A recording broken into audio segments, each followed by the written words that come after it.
Voici Chroma, le plus vieux bébé mammouth découvert à ce jour.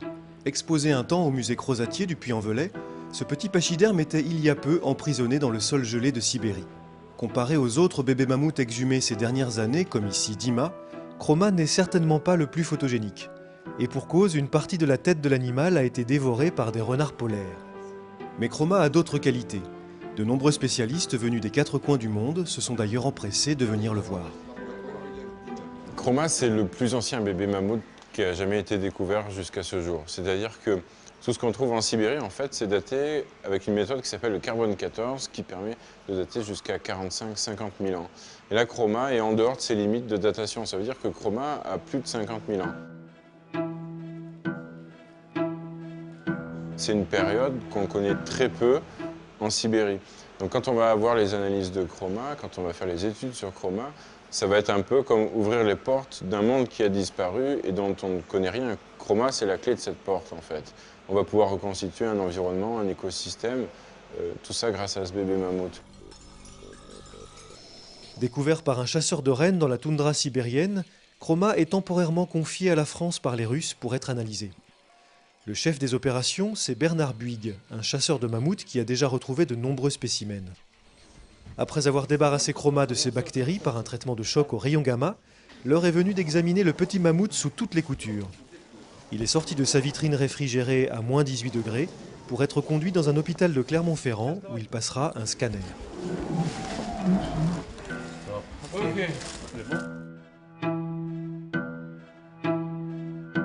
Allez, dans quel état il est, notre animal? Ouais, tiens, on va laisser le couvercle comme ça. Notre cher ami. So, but it's one of the first contact with him. To you, eh? Oh, yeah.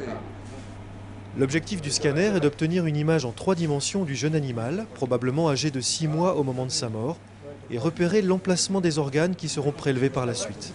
Je l'ai calé un peu, on va repasser un coup, parce qu'il n'y a pas grand-chose, il y avait 1 centimètre. La première difficulté technique, c'est la difficulté du volume. Un bébé mammouth, c'est beaucoup plus volumineux qu'un adulte bien portant. Donc il a fallu adapter le positionnement, la technique radiologique pour arriver à avoir des images qui soient utiles pour l'étude du mammouth. Ce qui est important, c'est de pouvoir avoir, ce qui est rare, hein, d'avoir un scanner complet en une seule fois, sans avoir à recomposer un puzzle fait par les prises de vue. Après un premier passage dans le scanner, l'anatomie de Chroma se dessine sous les yeux des paléontologues. C'est marrant de le voir de l'intérieur, hein. On l'a vu que de l'extérieur. Il est un peu abîmé, mais là on voit l'intérieur qui est drôlement bien conservé. I think those look like milk tusks. Там молочного нету зуба. I don't yet see a sign of a permanent tusk. Нет, nothing tusks. No tusks at all. Chroma is perhaps not quite as old as some of the estimates had been. Beyond that, we've been able to see something about the condition of the skeleton. It's very clear that the vertebral column has become disarticulated, probably traumatically. And at this moment, it would be hard to say whether that happened in a manner associated with the animal's death or at some time after death. 1000 рублей, это мужик. It's interesting. Chroma is well preserved and yet not perfectly preserved. And because of that, the authorities who have responsibility for Chroma have been more generous with their permission to dissect, to study, to investigate invasively. There are other mammoths, such as Luba, one named Luba, that on the surface are better preserved, more cosmetically perfect. But because of that, we didn't have complete permission to study them.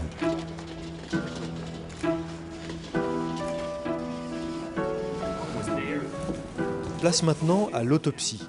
Des chirurgiens viennent prêter main forte aux scientifiques pour cette intervention hors du commun. La modélisation en 3D et tout ça, c'est bien, mais à un moment ou à un autre, il faut passer aux choses sérieuses. Il faut toucher.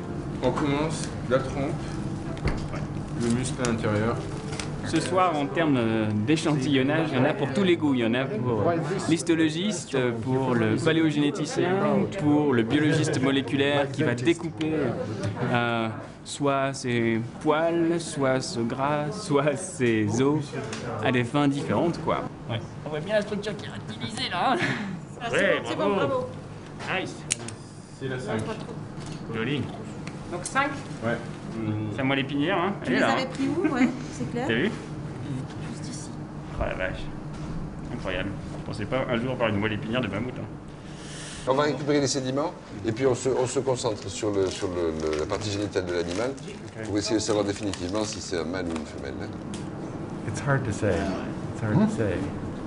Yes, but such separate structure, it cannot be anything in the female.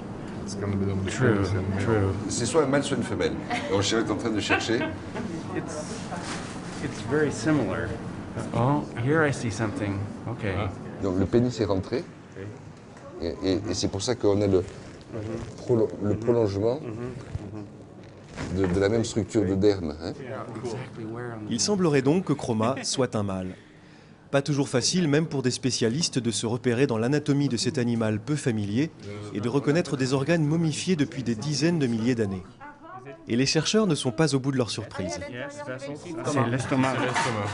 Avec du lait. C'est très élastique. Ouais. C'est beau. C'est très pâteux. Ouais. Voilà, Oh, je pense que yeah. j'en ai une belle quantité. Là, c'est magnifique. Ça, c'est très beau. Voilà, on va prendre ça. Attends.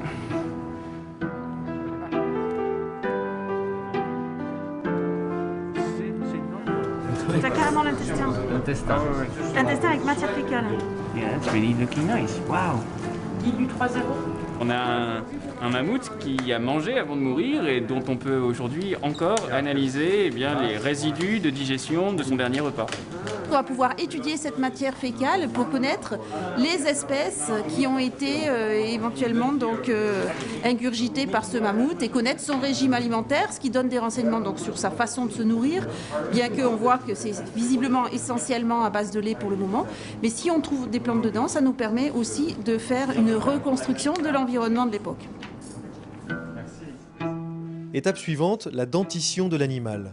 Les dents livrent en effet de nombreux renseignements à qui sait les déchiffrer. I'm trimming Chroma's beard so that we can see better the skin and know where to make an incision to remove the teeth. And we have to remove the teeth from the outside because we cannot ask Chroma to say ah. And both of these teeth were covered by gum tissue, so they had never chewed anything.